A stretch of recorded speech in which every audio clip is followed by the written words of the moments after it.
Ils se tenaient la main comme si c'était la dernière fois. À ce moment-là, j'ai compris que l'amour peut faire plus mal que la faim. Et j'ai grandi dans une petite ville où tout le monde connaît ton nom et tes erreurs. On dit que la tradition nous unit, mais parfois elle sépare. J'étais là quand tout s'est passé. Pas au tout début, mais assez près pour voir à quel point ils se sont battus pour leur amour. Elle s'appelait Hawa, lui, Sadiq. Leur famille ne se parlait pas. Une vieille histoire, une vieille colère. Personne ne savait vraiment comment ça avait commencé. On savait juste que ça ne devait jamais finir. Hawa vendait du pain avec sa mère près de la gare routière. Sadiq réparait des téléphones dans une petite boutique en face.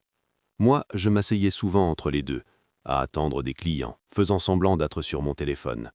C'est comme ça que j'ai vu ce que les autres ne voyaient pas. Au début, ils s'évitaient, les yeux baissés, un pas en arrière quand ils se croisaient. C'est toujours comme ça quand quelque chose est interdit. Tu fais semblant de ne pas le vouloir. Un jour, l'électricité s'est coupée. Dans toute la ville, tout s'est arrêté. Les gens sont sortis dehors. Plus de lumière, plus de télé. Juste nous. Sadiq a partagé sa petite lampe avec Hawa pour qu'elle range son pain. Leurs doigts se sont touchés. 1 seconde seulement. Ils ont retiré leurs mains aussitôt, comme si ça brûlait. Mais ils ont souri. Après ça, ils ont trouvé des raisons de parler. Des conversations courtes, sans danger. Les prix, le temps, les chargeurs cassés. Rien d'important. Mais leur regard disait tout. Je n'ai rien dit. Chez nous, le silence est parfois une façon de protéger. Ça n'est pas resté secret longtemps. Il y a toujours quelqu'un qui voit, quelqu'un qui parle. L'oncle d'Hawa l'a prévenu. Ce garçon va te couvrir de honte. Le frère de Sadiq lui a dit d'arrêter. Tu peux trouver une autre fille. Pourquoi celle-là? Ils ont essayé, vraiment. Pendant des semaines, ils ne se sont plus vus.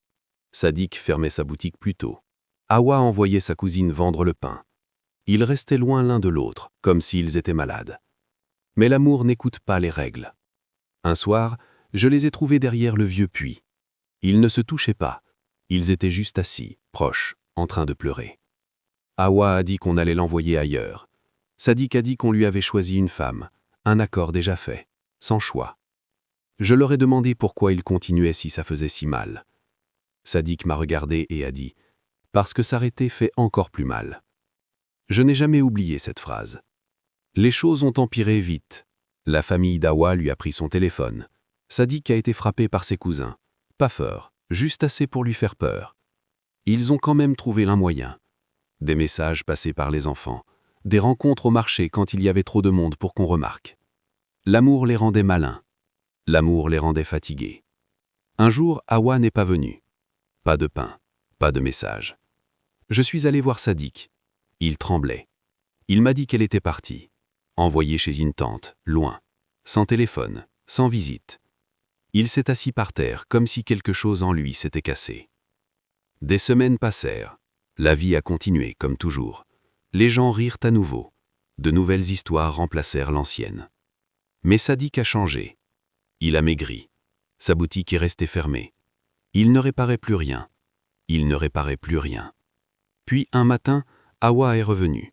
Plus mince, plus silencieuse. Forte autrement. Elle est allée directement à la boutique de Sadiq. Je les ai suivis. Ils ne se sont pas serrés.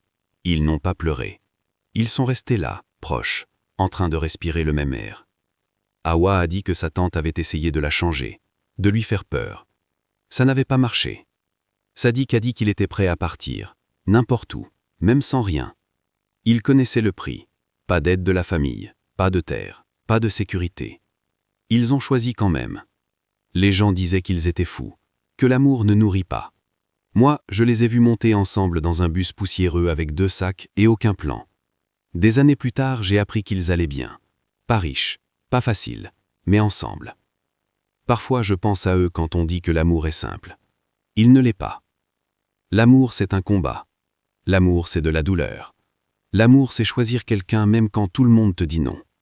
Je ne me suis pas battu comme eux. Mais je les ai vus. Et je n'oublierai jamais.